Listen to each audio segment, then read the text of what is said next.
KC Venugopal vote ചെയ്തതിനു ശേഷം സംസാരിക്കുകയാണ്.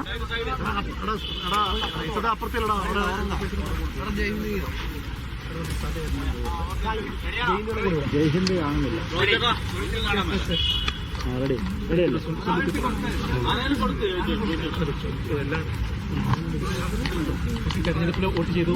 എങ്ങനെയാണ് UDFന്റെ ഒരു പ്രതീക്ഷ എന്താണ്? ഞാനിപ്പോൾ കേരളത്തിലെ എല്ലായിടത്തും പ്രചരണ പ്രവർത്തനങ്ങളുമായി ബന്ധപ്പെട്ട് പോയിരുന്നു. ഇന്നലെ പാലക്കാടും മലപ്പുറത്തുമായിരുന്നു. കേരളത്തിലാകമാനം ഒരു നല്ല മാറ്റമാണ് ദൃശ്യമായിട്ടുള്ളത്.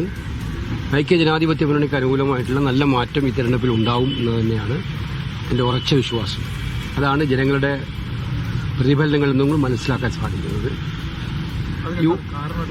അത് നിലവിലുള്ള സർക്കാരിനോട് അപ്രീതി ജനങ്ങൾക്കുണ്ടെന്നുള്ളത് വ്യക്തമായിട്ടും ഗവൺമെന്റിന്റെ പ്രവർത്തനങ്ങളിൽ അവർക്ക് അപ്രീതി ഉണ്ട്. നിലവിലുള്ള ഭരണത്തോട് മടുപ്പുണ്ട്. അതിന്റെ ഭാഗമായിട്ടുള്ള ചിന്താഗതി ജനങ്ങൾക്കുണ്ട്. കൃത്യമായിട്ടും പരിപാടിയുമായിട്ടാണ് ഐക്യജനാധിപത്യ മുന്നണി വന്നിരിക്കുന്നത്. ജനാധിപത്യ മുന്നണിയുടെ പ്രകടന പത്രിക ജനങ്ങൾ മനസ്സിലാക്കിയിട്ടുണ്ട്. അതനുസരിച്ച് UDFന് അനുകൂലമായ ഒരു വോട്ടുണ്ടാകും. UDFന് നല്ല മുന്നേറ്റം ഉണ്ടാകുമെന്നാണ് ഞാൻ വിശ്വസിക്കുന്നത്. ഈ ആലപ്പുഴ KCയുടെ സ്വന്തം തട്ടകമാണ്. അവിടുത്തെ ഒരു പ്രതീക്ഷകൾ എങ്ങനെയാണ് പൊതുവെ? ആലപ്പുഴയിലും ആ മാറ്റം ബാധകമാണല്ലോ. ഞാൻ പറഞ്ഞില്ല, പൊതുവായിട്ടുള്ളൊരു മാറ്റമാണുള്ളത്. ആ മാറ്റം ആലപ്പുഴയിലും ഉണ്ടാകുമെന്നാണ് വിശ്വാസം. തീർച്ചയായിട്ടും അനുകൂലമായിരിക്കും. നമസ്കാരം. വോട്ട് ചെയ്തതിനു ശേഷമാണ് KC വേണുഗോപാലിന്റെ പ്രതികരണം.